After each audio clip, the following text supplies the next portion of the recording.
J'y vais chaque année à ce lac Kerkini qui commence à être plus connu. Et cette année, en mai, j'y ai passé 15 jours avec deux amis naturalistes.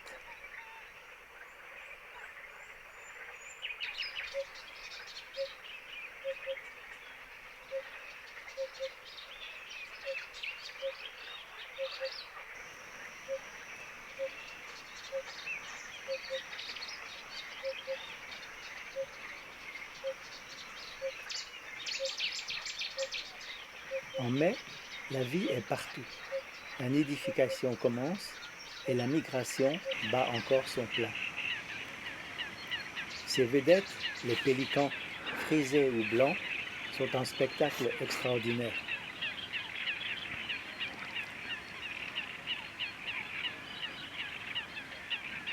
Bien sûr, on peut profiter de ce spectacle sur un bateau dont les pilotes respectueux et expérimentés sauront vous amener au plus près de la vie, ce que font de plus en plus de photographes.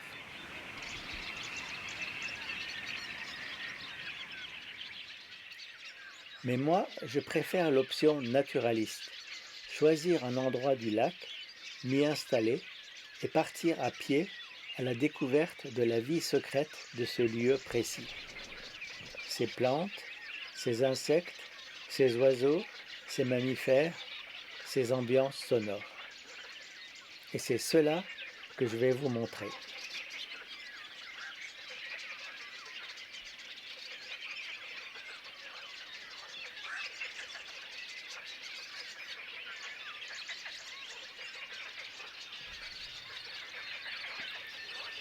Si on veut vraiment découvrir la vie sauvage d'un lieu, c'est à pied qu'il faut le parcourir, tous les sens aux aguets. Cette petite chouette chevêche bien cachée dans son trou, ce n'est qu'à pied que l'on peut la découvrir. Et si l'on se penche au niveau du sol, ce n'est que splendeur. Papillons azurés, cuivrés, butinant sur des fleurs toutes plus belles les unes que les autres.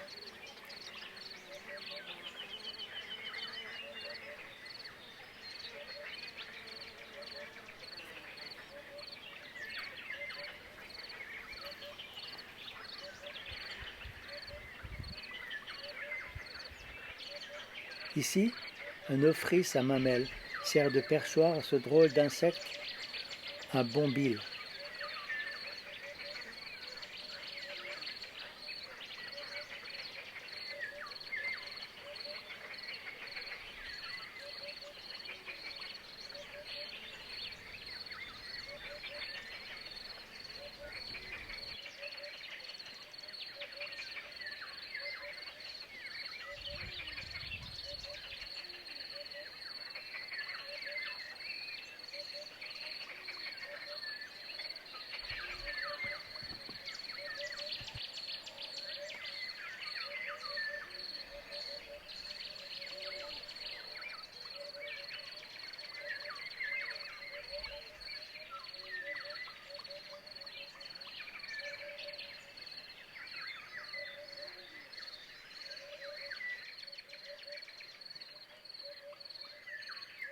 Nous avions repéré un petit plan d'eau marécageux avec de très nombreux oiseaux la veille. Pour les approcher, il faut les laisser venir. On se cache sous un filet, sous des branchages, si possible, pas sur le chemin des buffles, et on s'y glisse avant le lever du jour. Et là, c'est magique. L'attente et les rencontres qui sont souvent des surprises. Ici, un chacal doré qui revient de sa vadrouille nocturne et qui traverse juste devant nous.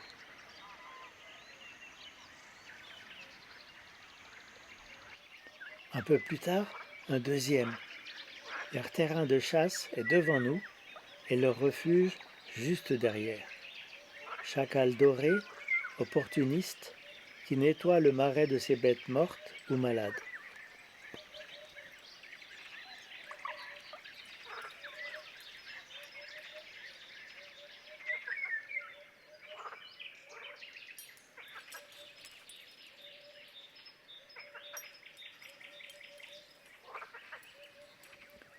Les brumes matinales se lèvent. Les hérons sont en chasse, hérons pourprés, hérons cendrés, ils chassent la grenouille, mais aussi tout ce qui bouge. Un peu plus tard, les cigognes arrivent, une cigogne blanche.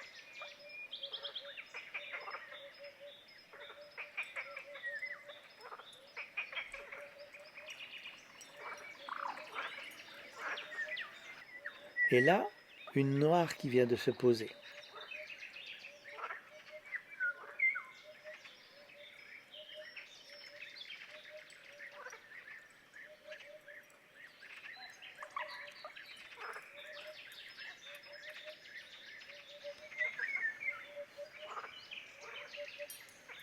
Un peu plus tard, c'est un héron crabier qui vient juste devant nous.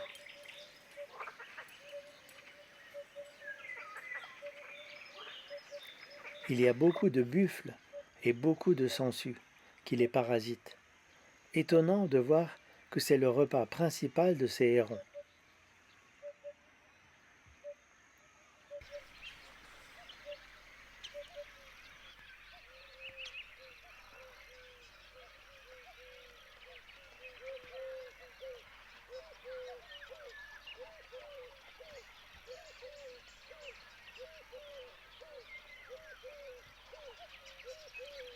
Mais le festival ne fait que commencer. Voilà un petit héron de nuit, le bioro, qui s'approche.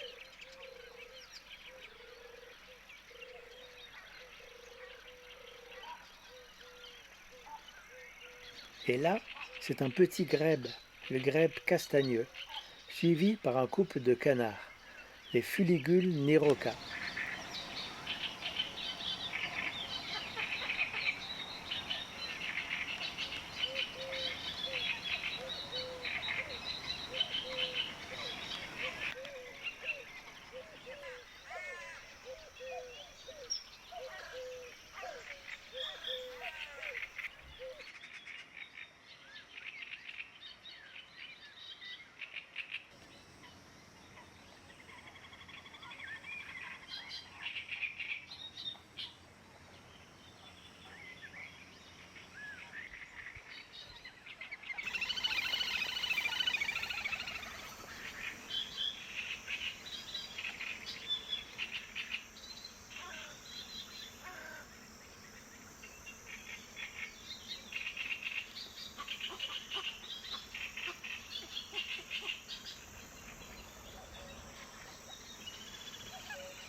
Spatules ou acendrés avec leurs jeunes.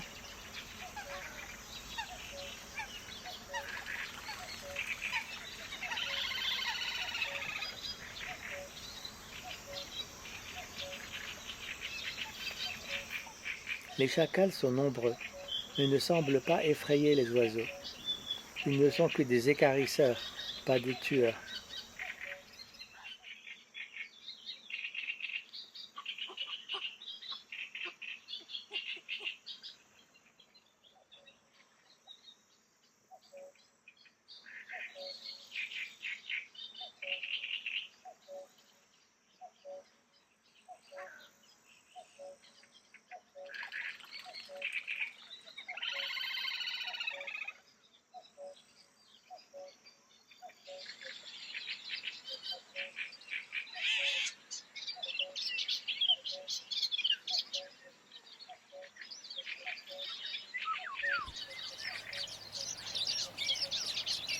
Un héron crabier vient de débusquer une proie. Trop grosse pour lui?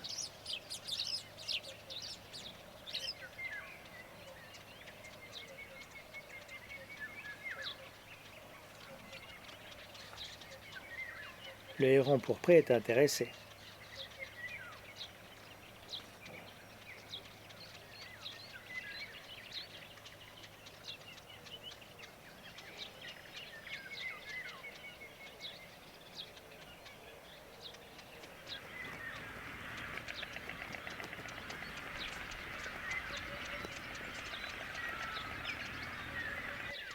Il est presque 11 heures. Les pélicans ont fini leur pêche sur le lac et viennent au sec sur l'herbe. Quel paradis ce lac!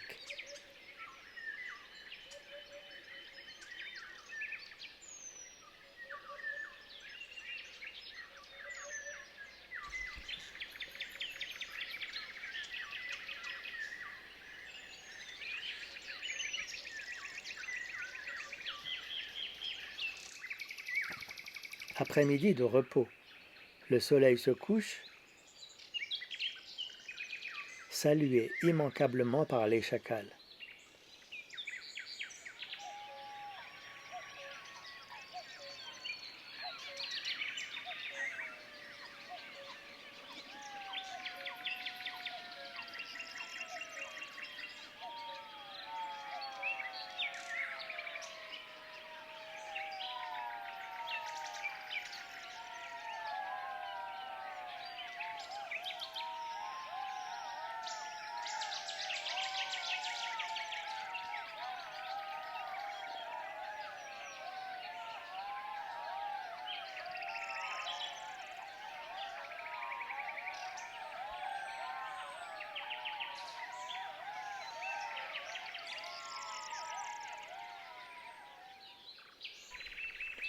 Juste de l'autre côté, un milieu un peu plus sec.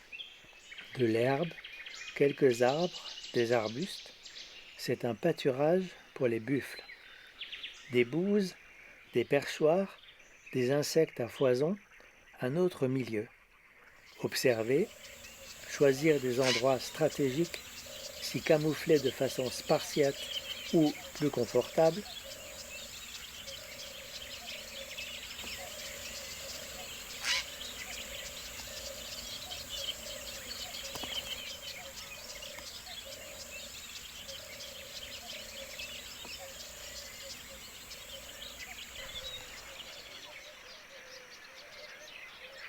Mais il vaut mieux ne pas choisir un sentier des buffles.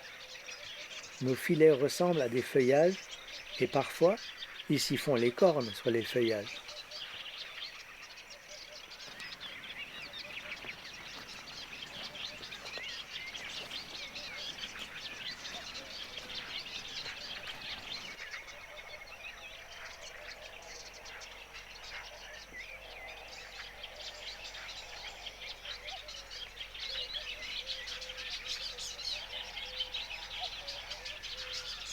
Mais c'est un bon endroit. Ici, l'oiseau qui n'arrête pas une minute de chanter, c'est l'Hippolaïs pâle.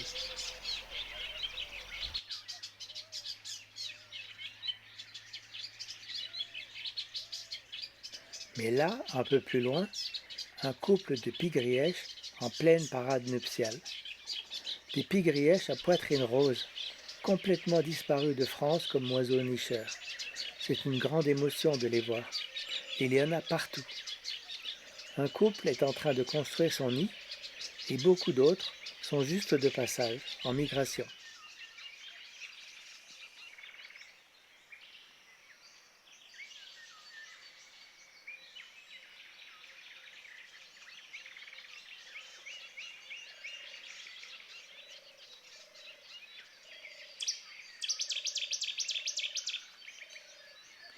Et là, une autre espèce de pigrièche, la pigrièche écorcheur.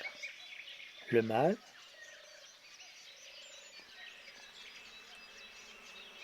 et la femelle.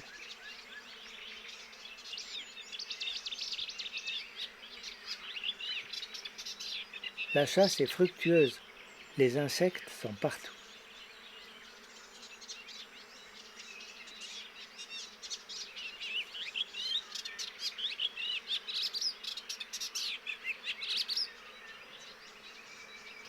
Au fond, une grande roselière.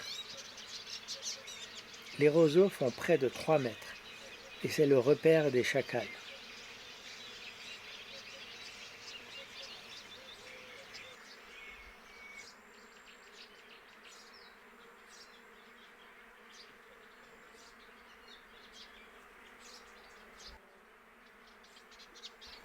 Il y a aussi les guêpiers qui nichent à même le sol, faute de falaises argileuses. Ils creusent avec le bec et dégagent le sable avec leurs pattes.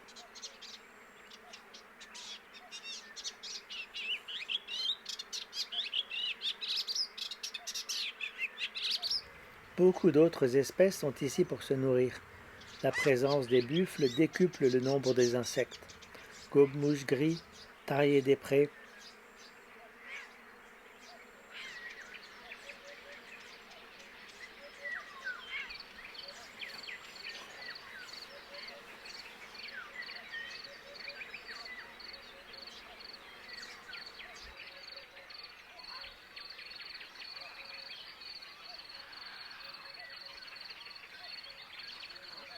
Mais il y a aussi des pics qui viennent profiter de l'aubaine.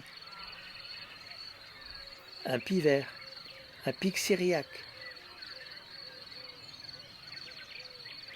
Et toujours les chacals en maraude.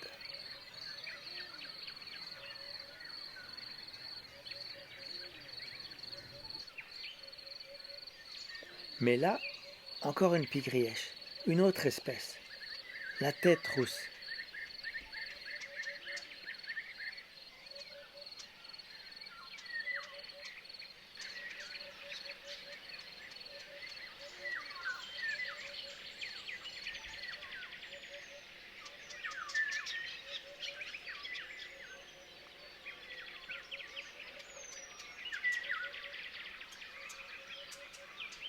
Et voici celle que j'attendais. Je savais qu'elle nichait au bord du lac. Je l'espérais, mais je ne l'avais jamais vue. La pigrièche masquée. Les pigrièches sont un peu les sentinelles de la biodiversité.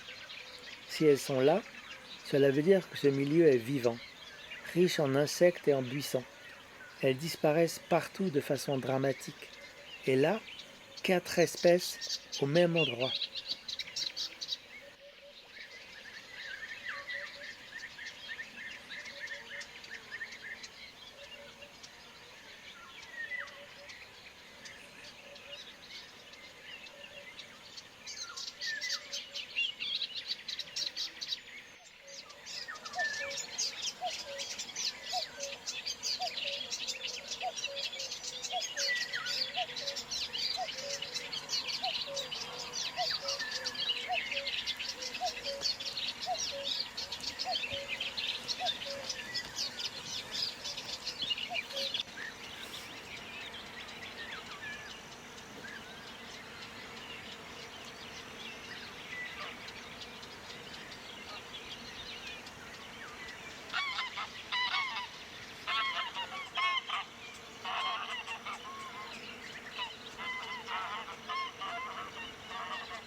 Ce matin, il pleut.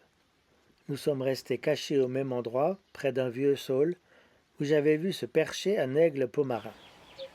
Une huppe chante, en espérant l'arrivée d'une femelle.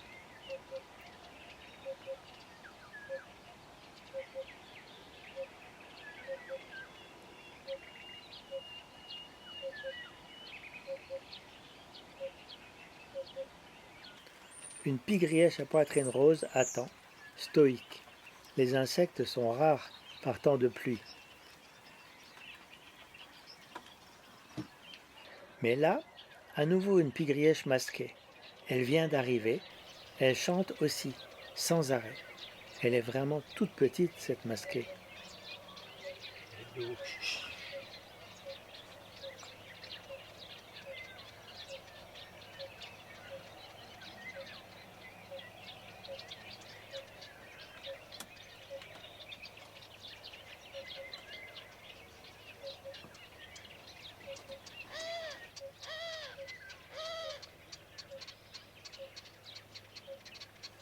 Tout s'est envolé.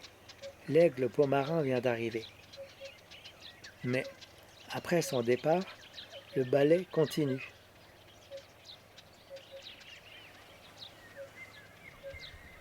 Poitrine rose, un loriot et juste au pied, un chat sauvage.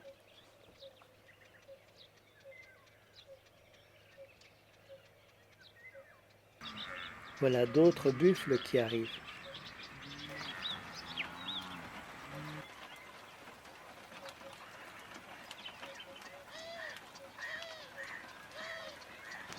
La huppe a décidé de se mettre à l'abri sous la grosse branche du saule.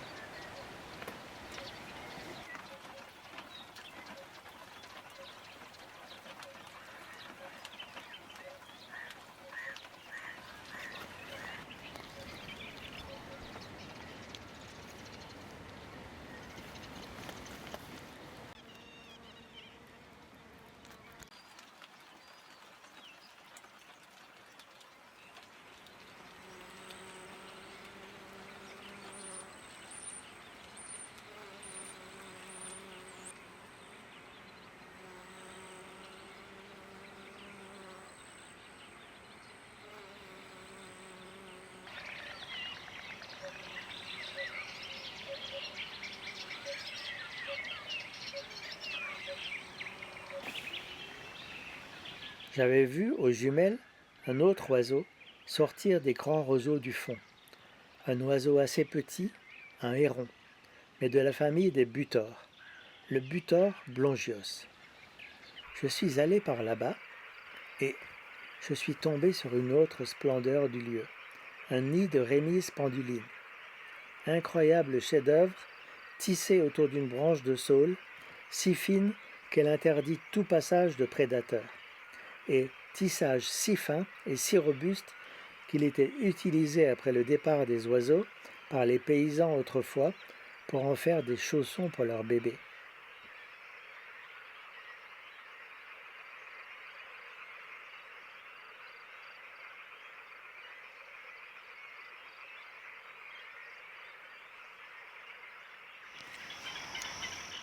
Je me mets en place, au jugé, devant une petite crique, et j'attends. Un ragondin me tient compagnie. Quand les roseaux semblent bouger, tout en haut. Il est là, celui que je cherche, le minuscule blongios, qui se penche, ondule avec les roseaux pour s'y cacher.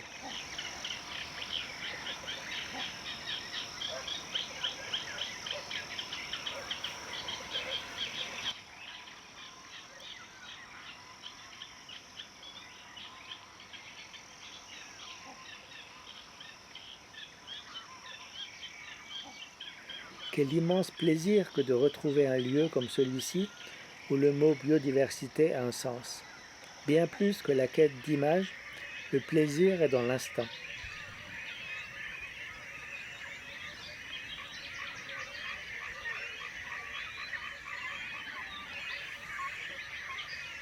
Et chacun de nous, à sa façon, nous cherchons à en conserver le souvenir.